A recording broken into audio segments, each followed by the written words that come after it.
चलिए आज फिर हम संधि का अगला चैप्टर लेके आए हुए हैं। आप लोग को फिर पुनः स्वागत है हमारे ब्रेन स्टेशन आर पर यूट्यूब चैनल पर, जिसकी गाड़ी चलती है हमेशा सफलता की ओर।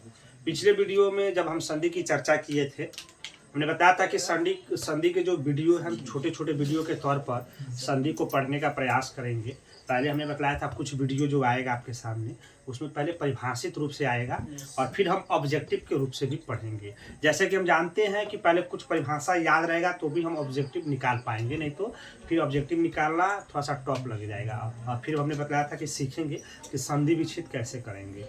जो समस्या है संधि विच्छेद पर ही है, क्योंकि पिछले बार हम लोग कक्षा में भी चर्चा किया था कि बहुत ऐसे बच्चों का शिकायत होता है कि संधि विच्छेद नहीं आ रहा है, संधि विच्छेद नहीं आ रहा है। तो आप आज के वीडियो के बाद फिर पुनः जब हम वीडियो लाएंगे तो ऑब्जेक्टिव और संधि विच्छेद एक एक करके रूल समझेंगे। जैसे कि हम पढ़े थे संधि किसे कहते हैं, तो हमने बतलाया था कि दो वर्णों के मेल से जो विकार उत्पन्न होता है उसे संधि कहते हैं। और फिर हमने बताया था कि दो वर्ण ले लिए थे, मिला के आ बन जाता है, एक नया वर्ण बनता है और संधि में हमेशा वर्ण का ही मेल होता है। उसके बाद हम भेद बतलाए थे कि संधि के कितने भेद होते हैं। तो संधि के 3 भेद होते हैं। हमने बताया था स्वर संधि, व्यंजन संधि और विसर्ग संधि। स्वर के साथ स्वर का मेल होता है, उसे हम क्या कहते हैं? स्वर संधि। स्वर व्यंजन के साथ व्यंजन का मेल होता है, उसे हम कहते हैं व्यंजन संधि। स्वर व्यंजन और विसर्ग के साथ जब विसर्ग का मेल होता है उसे हम कहते हैं विसर्ग संधि। फिर हमने देखा था स्वर संधि के भेद। हमने बतलाया था कि स्वर संधि के कुल कितने भेद होते हैं? 5। स्वर संधि के कुल कितने भेद होते हैं? 5। पहला हमने बतलाया था कि स्वर संधि के 5 भेद होते हैं। पहला आपका होता है दीर्घ स्वर संधि। पहला आपका क्या होता है? दीर्घ स्वर संधि। दीर्घ स्वर संधि। दूसरा हमने बतलाया था आपको कि गुण स्वर संधि। दूसरा हमने क्या बताया था? गुण स्वर संधि। और तीसरा हम आपको बतलाए थे वृद्धि स्वर संधि। तीसरा क्या बताए थे? वृद्धि स्वर संधि। वृद्धि स्वर संधि या वृद्धि संधि भी इसको कह सकते हैं। चौथा हमने बताया था यण स्वर संधि, यण स्वर संधि। और पांचवा हम पढ़े थे आयादी स्वर संधि। पांचवा हम क्या पढ़े थे? आयादी स्वर संधि। आयादी स्वर संधि।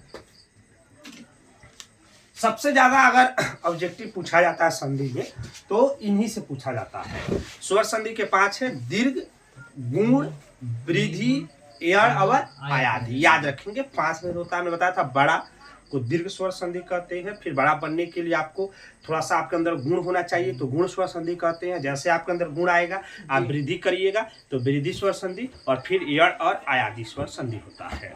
अब सबसे पहले पढ़ेंगे कि दीर्घ स्वर संधि किसे कहते हैं। तो शॉर्टकट में आप इसका परिभाषा याद रखेंगे कि जब दो समान स्वर का मेल हो, जब दो समान स्वर का मेल होता है उसे दीर्घ स्वर संधि कहते हैं। जब भी आपसे पूछेगा कि दीर्घ स्वर संधि किसे कहते हैं तो जब दो समान स्वर का मेल हो, इसमें जब भी होता है दो समान स्वर का मेल होता है। दो समान स्वर का मेल होता है। दो समान स्वर का मेल हो उसको हम क्या कहते हैं? दीर्घ स्वर संधि कहते हैं। पहले वर्ण देख लेंगे कि किन किन वर्ण का मेल होता है दीर्घ स्वर संधि में। तो इसमें आप पढ़ेंगे अ प्लस अ। अ प्लस अ समान स्वर है, इसका हो जाएगा आ। या फिर पढ़ेंगे अ प्लस आ बराबर क्या हो जाएगा? आ। फिर पढ़ेंगे आ प्लस अ बराबर आ। और फिर पढ़ेंगे आ प्लस आ बराबर आ।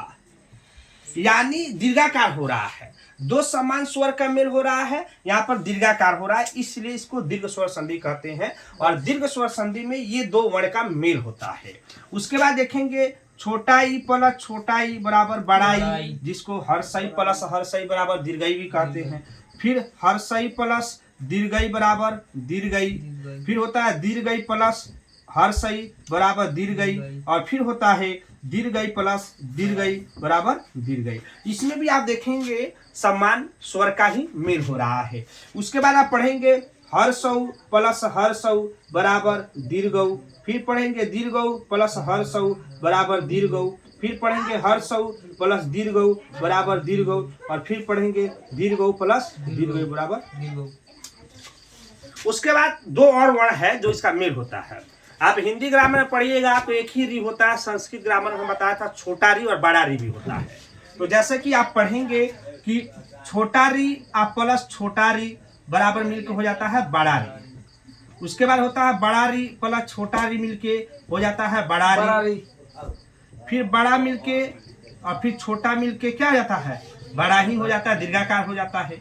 और फिर लिखेंगे बड़ा री और बराबर बड़ा री बराबर हो जाता है बड़ा। अब इसमें जो भी आप वर्ण विच्छेद करेंगे, जब आप संधि विच्छेद करेंगे तो संधि विच्छेद में जब भी मेल होगा इन चारों का मेल होगा। संधि में मात्रा बहुत इंपॉर्टेंट हो जाता है। हिंदी में आप मात्रा पढ़े होंगे। कुल मात्राएं कितने हैं हिंदी में? 10। हिंदी में कुल मात्राएं कितने हैं? 10। तो 10 मात्राओं को तोड़ना पड़ेगा। इस सारे मतलब स्वर संधि में हम मात्राओं का ही खेल है। अब आते हैं गुण स्वर संधि में। गुण स्वर संधि किसे कहते हैं? जब भी आपसे कोई पूछेगा गुण स्वर संधि किसे कहते हैं, तो गुण स्वर संधि और वृद्धि स्वर संधि का परिभाषा एक आधार पर ही याद करेंगे। इसमें अवर्ण के बाद क्या याद रखेंगे? अवर्ण। अवर्ण का मतलब होता है अ और आ। अवर्ण का मतलब क्या होता है? अवर्ण के बाद हर्षई दीर्घई हर्षऊ दीर्घऊ आए तो दोनों मिलके क्या हो जाता है?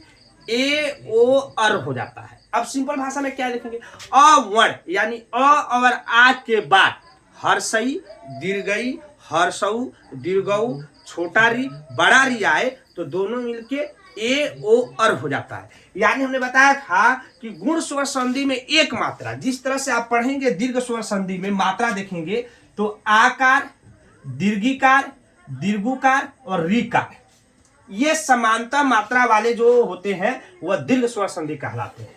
और गुण स्वर संधि में बताए थे जिसके अंदर क्वालिटी रहती है ना, गुण होता है वो हमेशा अकेले रहता है।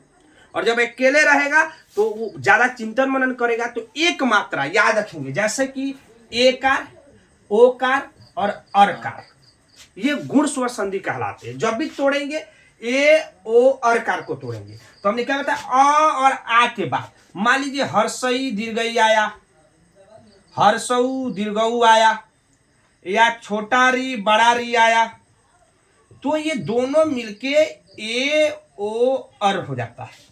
तो सिंपल में परिभाषा क्या याद रखेंगे? अ आ के बाद हर्षई दीर्घई आए तो दोनों मिलके ए हो जाता है। अ आ के बाद हर्षऊ दीर्घऊ आए दोनों मिलके ओ हो जाता है। या अ आ के बाद छोटा री या बड़ा री आए तो दोनों मिलके अर हो जाता है। अब इसका क्या करेंगे? ऐसे लिखेगा अ प्लस ई बराबर ए, आ प्लस हर्षई बराबर ए, अ प्लस दीर्घई बराबर ए और आ प्लस दीर्घई बराबर ए, ये हो जाता है। उसी तरह से दे देगा अ प्लस उ बराबर ओ, आ प्लस उ बराबर ओ, या अ प्लस बड़ा उ बराबर ओ और आ प्लस छोटा उ बराबर ओ। तो देखेंगे इसमें स्वर्ण वर्ण का मेल हो रहा है, इसमें भी स्वर्ण वर्ण का मेल हो रहा है, तो दीर्घ में समान स्वर का मेल हो रहा है। और गुण में आपको देखेंगे तो अ आ के बाद हर्षई दीर्घई हर्षऊ दीर्घऊ और री का मेल हो जाएगा। अब मान लीजिए अ प्लस री बराबर अर हो जाता है, आ प्लस री बराबर अर हो जाता है। अब मात्रा में बदलेंगे, इस सबको मात्रा में बदलेंगे तो इसका मात्रा पढ़ेंगे एकार होता है कि नहीं होता है? मात्रा में अगर एक को बदलेंगे तो एकार होता है। इसका मात्रा ओकार होता है, इसका मात्रा क्या होता है? ओकार होता है और इसका मात्रा अरकार होता है। तो आपका यहाँ पर गुण स्वर संधि हो जाता है। जब हम संधि विच्छेद करेंगे तो संधि विच्छेद में ये चीज आपको पहले से याद होना चाहिए कि किस किस मात्रा को तोड़ेंगे तो कौन कौन से मात्रा से नया वर्ण बनेगा। तो परिभाषा में ही सारे मात्रा का बतला दिया गया कि समान स्वर का मेल होगा, दीर्घ स्वर संधि हो जाएगा। और जब अ आ के साथ हर्षई दीर्घई हर्षऊ दीर्घऊ छोटा री बड़ा री होगा तो उसमें समझ जाइएगा गुण स्वर संधि होगा। वृद्धि स्वर संधि भी कैसे बनाएंगे? तो वृद्धि स्वर संधि में भी हमने बताया अ आ के बाद, अ आ को अवर्ण कहते हैं, तो अ आ के बाद आप याद रखेंगे अ आ के बाद क्या आएगा? ए आई ओ औ आए। क्या है? अ आ के बाद ए आई ओ औ आए तो जब दोनों मिल जाएगा तो हमने बताया था कि आयकार और औकार हो जाता है, वृद्धि हो जाएगा। वृद्धि मतलब दो मात्राएं, तो जब भी तोड़ेंगे तो आयकार को तोड़ेंगे और औकार को तोड़ेंगे। तो हमने क्या बोला? अ आ के बाद ए आए तो दोनों मिलकर आय हो जाता है। आ के बाद ओ आए तो दोनों मिलके औ हो जाता है। तो आ के बाद ए ओ आए तो दोनों मिलके आए और औ हो जाता है। अब कैसे देखेंगे, अ प्लस ए बराबर आए, आ प्लस ए बराबर भी आए, या अ प्लस आए बराबर भी आए, या आ प्लस आए बराबर भी आए। अब इसको मात्रा में तोड़ेंगे तो यही ना होगा। मात्रा को देखेंगे, मात्रा का ए का नहीं होता है। उसके बाद आप पढ़ेंगे अ के, देखेंगे अ प्लस ओ बराबर क्या हो जाता है, औ, या आ प्लस ओ बराबर क्या हो जाता है, औ, या अ प्लस औ बराबर क्या हो जाता है, औ, या आ प्लस औ बराबर क्या हो जाता है, औ। तो ये हुआ आपका, जैसे कि जब भी बोलेगा गुण और वृद्धि, तो गुण में क्या होता है, अ आ के बाद हर्षई दीर्घई हर्षौ दीर्घौ आता है। और आप पढ़ेंगे वृद्धि में, जब पढ़ेंगे तो अ आ के बाद ए ओ औ आता है और फिर दोनों मिलकर वृद्धि आदेश हो जाता है। अब आते हैं यण स्वर संधि। और यण स्वर संधि और आयादी स्वर संधि का भी परिभाषा सेम टू सेम है। इसमें जब भी आप परिभाषा याद रखेंगे तो कहता है हर्षई हर्षौ री लुरु के बाद, हर्षई हर्षौ री लुरु के बाद अगर कोई भिन्न स्वर आए, कोई भी भिन्न स्वर आए, भिन्न स्वर मतलब यहाँ पर अ के साथ ई के साथ अ आ ए ओ औ भी आ सकता है, उ के साथ अ आ ई उ ए ओ औ भी आ सकता है, बस ई नहीं आना चाहिए। ई अगर आ गया ई के साथ तो हो जाएगा दीर्घ स्वर संधि। उसके बाद मान लीजिए कि ई उ री लुरु, यानी हर्षई हर्षौ री लुरु के बाद कोई भी भिन्न स्वर आए, कोई भी भिन्न स्वर आएगा तो ई का य हलंत, उ का व हलंत, री का र हलंत और लिरी का ल हलंत हो जाता है। अब मान लीजिए दे दिया ई या प्लस अ बराबर क्या होता है, दे दिया ई प्लस अ बराबर क्या होता है, य। यही दे देगा ई प्लस आ बराबर क्या हो जाएगा, ई प्लस आ बराबर या हो जाएगा। यही दे देगा ई प्लस उ बराबर क्या हो जाता है, यू हो जाता है। ऐसे करके एक एक करके आप इसको पढ़ सकते हैं और बना सकते हैं। उसी तरह से जब भी पूछेगा ई उ री लुरु के बाद कोई भिन्न स्वर आए तो ई का य, उ का व, री का र, लुरु का ल हो जाता है। उसी तरह से आप आयादी स्वर संधि में पढ़ेंगे तो आयादी स्वर संधि में कहता है ए ओ औ के बाद कोई भिन्न स्वर आए तो ए का ऐ का आय, ओ का औ और औ का आव हो जाता है। यानी आयादी स्वर संधि में आपने क्या देखा, ए ऐ ओ औ के बाद कोई भिन्न स्वर आए तो ए का ऐ का आय, ओ का औ का आव हो जाता है।